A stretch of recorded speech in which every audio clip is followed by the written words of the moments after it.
Sebelum kita memasuki materi ini lebih dalam, kita harus mengetahui dulu apa itu flux listrik. Flux listrik adalah jumlah medan listrik yang menembus tegak lurus suatu bidang.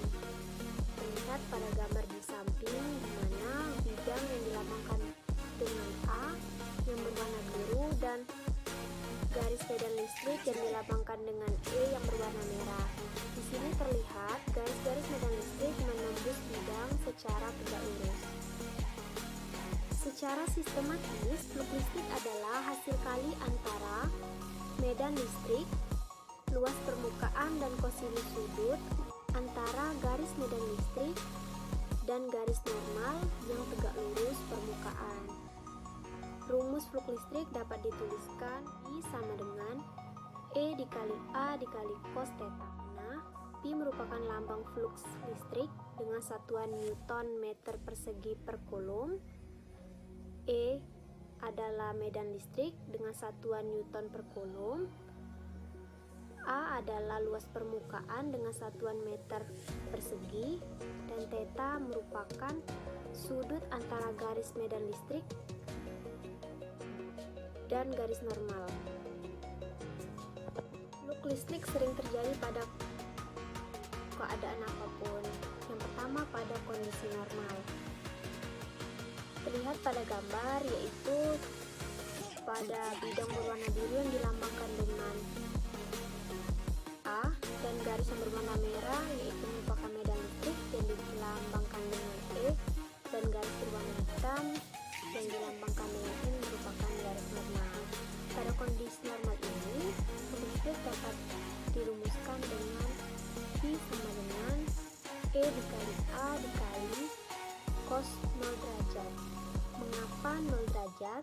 Karena garis normal dan garis medan listriknya sejajar sehingga tidak terbentuk sudut antara garis tersebut. Gunakan rumus singkat, yaitu Pi sama dengan E dikali A. Tidak hanya pada kondisi normal, flux listrik sering terjadi juga pada kondisi tertentu. Misalkan pada gambar di bawah ini, garis medan listrik menembus permukaan secara miring atau tidak tegak lurus. Nah, pada garis merah ini yang merupakan medan listrik dan garis hitam yang merupakan garis normal. Karena garis medan listrik tersebut tidak tegak lurus dengan bidang yang mengakibatkan terbentuknya sudut antara garis normal dan garis medan listrik yang dilambangkan dengan theta. Pada kondisi ini, tetap menggunakan rumus I sama dengan E dikali A dikali cos theta. Theta di sini tergantung pada setiap kondisi, di mana theta merupakan besar sudut antara garis normal dan garis medan listrik yang tegak lurus dengan permukaan. Nah, teman-teman, sini kita akan membahas contoh soal. Contoh soal yang adalah pada keadaan awal, keadaan 1, flux magnetik berubah sebesar 5 Wb selama 2 detik pada sebuah benda kumparan yang mempunyai 20 lilitan. Pada keadaan 2, untuk perubahan flux yang sama dibutuhkan waktu 8 detik. Berapa sih perbandingan GGL induksi keadaan 1 dan keadaan 2? Yuk kita bahas.